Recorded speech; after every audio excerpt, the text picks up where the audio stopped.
Kumusta pong muli mga katambay? Nagbabalik pong ang inyong lingkod, si Kaamanong po, dito po sa Tambayang Makabayan. Ito po, komentuhan po natin mga katambay ang mga pahayag po ng Pangulo ng Pilipinas kung paano po siya magtrabaho bilang lingkod bayan ng ating bansa.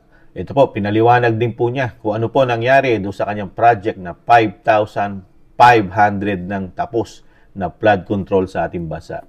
Ito po, pakinggan po natin ang Pangulo at komentuhan po natin mga katambay. It is up to them.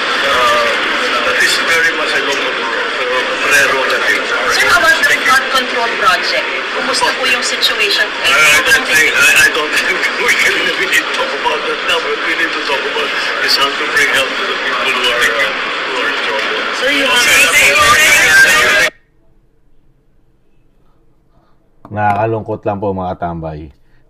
Yun po ang sabi ng Pangulo mga katambay. Yung flood control po na project ay nadali po at dinaan po tayo sa tawa at bungis-ngis. Nadali po ng barko mga katambay. Nasagasa ng barko. Kaya po malaki po magiging problema ng barko mga katambay dahil napakarami po ng flood control na project, 5,500. Check naman pong napakarami pong ginawa sa Metro Manila, mga katambay. Dahil alam naman po natin ang Metro Manila, talagang, high tide pa lang, binabaha na. Ito po, talagang grabe po ang bagyo na dumating po sa atin. Talagang hinigitan pa po niya si Undoy, mga katambay. Kung naalala niyo si Undoy, dahil si Undoy po, hindi po buong Metro Manila ang nadisgrasya. Pero ito po, halos buong Metro Manila, kasama pa po ang Calabarzon, at ang Bulacan, at ang Pampanga, siyempre po, ang mga kalapit lugar pa, mga Rizal, at marami-rami pang lugar, mga katambay. Kaya nakakalungkot po, makarinig po tayo na pinagmamalaki po ng Pangulo sa SONA, ang 5,500 na natapos na flood control project po niya. At ito po yung ginagastosan po ng bilyon-bilyon. Daang bilyon po ang ginagastos sa proyektong ito, mga katambay. Nakakalungkot po. Ito pa po, ang nagagawa po ng Pangulo ngayon, ito po, nagbi-briefing po siya at nag-iikot po. Ngayon pa lang po siya nag-iikot at gumagawa ng mga briefing action sa ating mga kababayan na salanta ng bagyong mga katambay. Pakinggan pa po natin itong isang balita. Ito po sa News 5 po. Yes, tayo doon sa communication, pag magbubukas ng dam, kung mga aapaw yung dam, kailangan yung downstream communities, alam nila.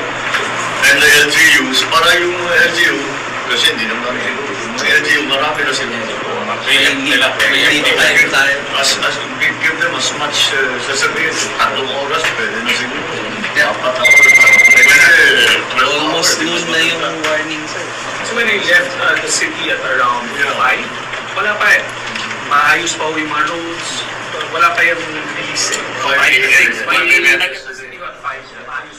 Yan po mga katamay, saka po siya nagbi-briefing sa mga LGUs at sa mga pamahalaan natin na, involved dito sa nangyari po, lalo po sa mga pagbubukas daw po ng mga dam, pagpapawala ng tubig. Ngayon po, kung kailan po tapos na at nahandyan na ang problema, hindi po katulad ni dating Pangulong Duterte. Nagbi-briefing na agad. Malayo pa ang bagyo, mga katambay. Malayo pa. Bini-briefing niya lahat na magiging involved, makakatulong sa magiging rescue at dadalan sa mga Pilipino nating kababayan, lalo sa mabababang lugar, mga katambay. Nahando na lahat. Kumpleto na lahat. Pati matutuluyan, mga evacuation center, nakaset up na po lahat, mga katambay. Ngayon, ibang-iba na po. Kaya nakikita po natin ang pagbabago sa bagong Pilipinas, saka doon sa lumang Pilipinas sa pamamagitan po ni dating Pangulong Duterte. Ito po, pakinggan naman po natin, nakakalungkot po mga tambay sa balita na marami na po tayong nasasawi ng mga kababayan dito po sa nakaraang bagyo natin o dito po sa bagyong Karina, mga katambay. Pakinggan mo naman po natin isang news sa UNTV, mga katambay. Nakapag-conduct na rin po tayo ng search and rescue operation na may mahigit 345 po. Ang na-rescue po natin na individuals ay nasa around 10,437 at Ang na-retrieve po na body or cadaver po as of 10 a.m. today po ay nasa 6 na po. Patuloy na nadaragdagan ang bilang ng mga casualties sa pananalasa ng bagyong Karina sa bansa. Batay sa ulat ng Philippine National Police, umabot na sa 21 ang naitalang nasawi ng National Operations Center ng PNP. Based po sa record po, initial records po ng NDRRMC, ang naitalang namatay po ay 21 po, ang injured po ay 15 at ang missing po ay nasa 5 pa po. Sa records ng PNP, 7 na ang kanilang naitalang nasawi sa National Capital Region. Karamihan dito ay dahil sa pagkalunod at may isang nakuryente. Bukod sa Maynila, may naitala ding 3 nasawi sa Region 3 at ang pinakamarami sa Region 4A na umabot ng 11. May mga na-monitor din po tayo, ma'am, na may mga bata po, like in the case po sa Pro 3 po, yung mag-ina po dyan sa Angeles City kung saan nag-landslide po, natabunan po yung mag-ina, 5 taon po doon yung bata at ang nakaligtas lamang po doon yung padre de pamilya po. Yung sa iba po, sir, ma'am, at may mga na-monitor din po tayo na namatay due to electrocution. We're just getting all the data po now at kasalukuyan ay ongoing po man yung conference to harmonize our data po sa NDRRMC po. Maging sa hanay ng PNP ay may naitalang 1,822 na uniform personnel na naapektuhan ng bagyong Karina at 33 na non-uniform personnel. May 6 na rin. Nakakalungkot lang po mga tambay, ano po, na sa pagkukulang po ng pamahalaan natin sa nangyari pong ito. Dahil nakita naman po natin na talagang wala pong mga warning na binigay po sa atin. Dahil po ang pamahalaan natin mga panahon na yun, busy po mga tambay. Very busy po. Number 1 po sa SONA.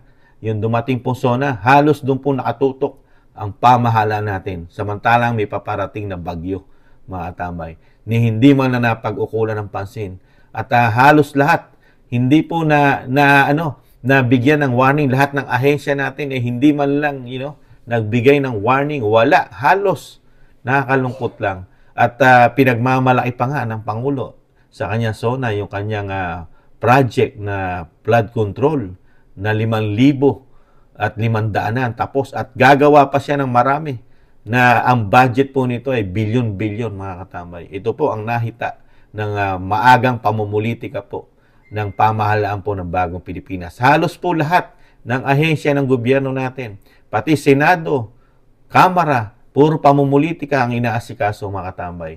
Ngayon po, nasaan po kaya sila ngayon mga katambay? Hanapin po natin ang mga kapit-apitagan po natin na mga senador, mga congressman, mga katambay, na ubod po ng gagaling, lalo po sa politika.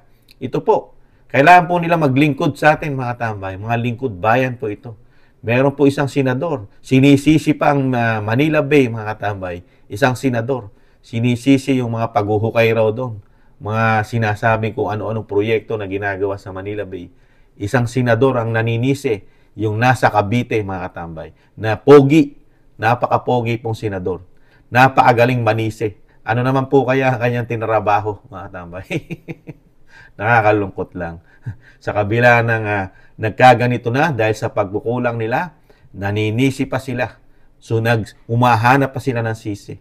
Di ba? Nakakalungkot lang mapanood mo. Dahil hindi na tayo halos sanay sa mga ganitong nakikita natin. Dahil nung nakarang administrasyon ni dating Pangulong Duterte, hindi po ganito ang nakikita nating pagtugon.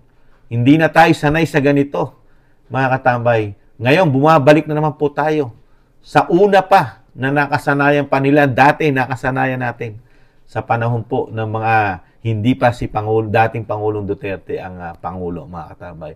Na nahandyan na problema, saka palang kikilos, mga katambay. Kung kailan nahandyan na ang problema at talagang nakakahirapan at hirap na ang mga Pilipino, doon pa lang kikilos ang pamahalaan. Pinupukpok pa, mga katambay. Hindi katulad ni dating Pangulong Duterte, yung pamamahala niya. Malayo pa ang problema, napaghahandaan na po, kumpleto na po. Kahit po ngayon, mga katambay, na nasa kanila po ang problema dahil sila ang namumuno. Sila ang sinasabing may control lahat. Nasa kanila ang asset, teknolohiya, lalo sa pagdating, hawak nila ang pag-asa Nandiyan lahat ng mga report, kumpleto. Pero hindi tayo nabigyan ng matinding warning. Hindi natin napaghandaan. Dahil busy po sila sa pamumulitika, mga katambay, di umano. Nakakalungkot lang po. Pati po ang Vice President na hinahanap nilang pilit, samantalang buhay pa di umano ang Pangulo. Di po ba? At ang kagalingan po ng isang Vice President, kahit po siya'y umalis, pero yung kanyang opisina, nauna pang magbigay ng tulong kaysa sa opisina ng Pangulo, mga katambay. Samantalang ang Pangulo, ang ginagawa, puro briefing muna, briefing ang ginagawa. Pero ang opisina ng Vice President, nakarating na ang mga tulong. Kahit limitado pa lang ang budget, ang sinasabing kaperahan at pondo ng opisina ng Vice President. Pero gumagawa na agad, napakabilis na aksyon. Ikumpara po natin dito sa mga kapita-pitagan nating mga LGUs, mga katambay ngayon, lalo sa Metro Manila. Kasama na dyan ang Bulacan, di umano, na talagang lagi naman po din na dinulubog po sa baha ang Bulacan, kasama ang Pampanga, di po ba mga tambay? At siyempre po ang NCR. Yan po, dyan po natin masusubok ang mga politiko natin. Kung gaano sila kagaling, ikumpara po natin sa mga Duterte, mga tambay, ang mga ito. Ngayon natin makikita kung gaano sila kagaling na politiko kumpara sa mga Duterte na pinupolitika po nila. Pilit na sinisiraan at pinababagsak. Ngayon, ano po sila kaya ngayon? Kung paano sila mag-handle ng problema, lalo po rito sa Luzon, mga katambay. Dahil lahat po halos ng magagaling na politiko ay nandito po sa NCR, di umano mga tamay, ang mga kapita-pitagan, mga politiko. Maglabasan po kayo, magsilangoy po kayo ngayon, mga katambay. Di po ba? Sumagip po kayo para hindi na po madagdagan ang buhay natin ng ating mga kababayan na nakikitil po, namamatay po rito sa pagbaha. Dahil lubog po, mga katambay. Halos mga bahay, lalo po pagka first story lang ang bahay mo, isang palapag, nadidisgrasya, lagpas tao na ang baha. Mga lugar, katulad ng mga mabababang lugar, mga katambay, nagdidelikado.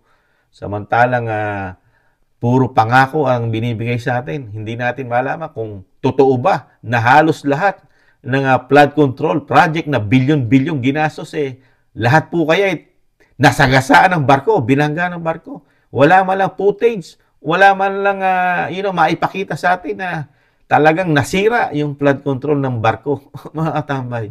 Talagang dadaanin lang tayo sa tawa, ngiti at bungisngis ng ating Pangulo. Sana po maging aral po ito, mga katambay. Aral. Maging aral din po ito sa mga kapita-pitagan nating mga namamahala sa ating bansa. Mga politiko, lalo po ang Pangulo, mga katambay, na ang alam naman natin ng ating bansa ay immune. Talagang ang ating bansa ay talagang nakakaranas nito. Regular na po ito. Nararanasan natin bagyo. Di ba? May mga lindol pa. Nandiyan pa ang bulkan. Di ba? La Nina, La Nino, kung mga kung ano-ano po pong mga kalamidad na nakakarating sa ating bansa na talagang taon-taon po nararanasan natin. Pero sa kabila nun, parang paisi-isi lang po. Paisi-isi lang ang nangyayari sa ating gobyerno ngayon. Kulang na kulang. Bakit po kaya? Gusto po kaya nila ibalik ang sistema ng mga nakaraang administrasyon na sagana po tayo sa sinasabing pledge. Isang damukal ang tutulong sa atin, di umano, na nahandyan na naman, buhay na naman po ang pagtanggap ng mga pagtulong na manggagaling sa ibang bansa na sinasabi nga po nakukurap lang, di umano. Dahil naranasan po natin yan noong panahon po ni Pinoy na isang damukal na mga binibigay na tulong sa ibang bansa, nawawala daw di umano, iba nasisira pa at sagana-sagana sa tulong. Pero nakukurap daw po. Pero nung panahon ni Pangulong Duterte, halos wala. Wala halos. Meron man, hindi nakukurap. Dahil nga maagap. Daig ng masipag ang maagap. Di po ba? May mga pamahiin pa tayo niyan di po ba? Daig daw ng masipag ang maagap. Ganun po kasi mamuno ang dating Pangulong Duterte. Napakaagap niya at napakasipag, mga katambay. Kaya naiseset up niya na lahat ang mga kasundaluhan, kapulisan, nakaset up na lahat ang mga evacuation center natin na pinupuno na ng supply, gamot, pagkain, tubig, at kung ano-ano pa. At may mga tent pa, di po ba? Ang mga mapupunta natin mga kababayan doon, naka-tent po sila. Isa-isa ang kanilang pamilya. Ngayon, briefing pa lang po ang nakikita natin. Puro briefing. Puro, kumbaga sa sunog, mga katabay. Sunog na! Saka pa lang re-rescue kung kailan sunog na. Nakakalungkot lang po. Ano po masasabi niyo mga katabay sa ganitong nangyayari sa ating bansa? Nakakalungkot lang po. Bumalik na naman po tayo sa lumang sistema na diskarte, lalo po sa mga ganitong kalamidad. At hindi natin malaman kung nagsasabi pa ng totoo ang ating Pangulo ngayon doon sa kanyang project na flood control na napagsasagasaan daw ng barko. Nakakalungkot. Kung ano man po ang masasabi nyo, pwede po kayo magkomento dito po sa ating comment section mga katambay. Muli po, si Katambay Manong, nalulungkot po at dalangin po na inyong lingkod ang kaligtasan po ng ating mga kababayan. Sana po makaraos po tayo, manalangin po tayo mga katambay, makakaraos po tayo, may awa po ang nasa itaas, ang ating Panginoon. Muli po si Katambay Manong, ingatan nawa po tayo mga katambay, tiis-tiis lang, makakabangon pa ang ating bansa. Paalam, bye-bye.